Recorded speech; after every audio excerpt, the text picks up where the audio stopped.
Ndichikutambirai zvekare pano paTrare 263. Kana uchangotanga kusvika pano pa this YouTube channel, ndinokumbira usubscribe utena on the notification bell nekulike this video. Paunolike zvinopa kuti video rino rifambewo kuhama neshamwari.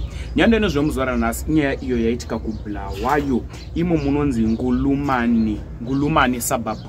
Ndokwaitikira nyaya iyi. Ndinokumbira kuti tizotaura zvatinofunga mucomment section pamusoro penyaya iyi kuti unoionawo sei nyaya iyi. Hongu macases atiri kureceiva munyika yedu yeZimbabwe, macases evanhu vari kuurayana nguva nenguva, ndo macases atekeshera munyika yedu yeZimbabwe. Nyanda nezvomuzvara nhasi inyaya yemukomana iye anonzi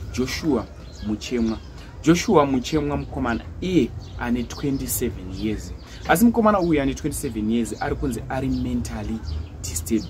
Kanti mukomana uyu anopenga.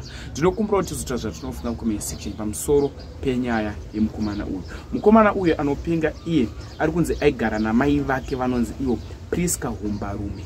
Priska Humbarume ndi mukadzi iye anga aine 54 years. Priska Humbarume mukadzi iye ainge aine 54 years. Aigara nemwana wake anopenga ane njere dzakarasika.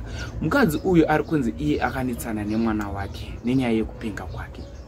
After vanetsana, mwana uyu ari kunzi akatora poto akatema amai vake mumusoro nemhino.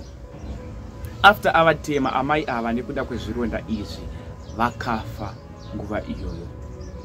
Ndinokumbira kuti titaure zvatinofunga mucomment section pamusoro penyaya iyi. Uri iwe uri kutonga nyaya iyi, unoitonga uchita sei? Asi Joshua mutongero waitwa nyaya yake, Joshua anzi ndaende anorapwa kupenga kwake. Atorwa aendeswa kupsychiatric. Ndinokumbira kuti zvinofunga mucomment section pamusoro penyaya zvinhu zvinorwadza, zvinhu zvinosirisa kuti amai nyakubereka kuurayiwa nemwana wavo. Hongu mwana anga achipenga asi zvinorwadza.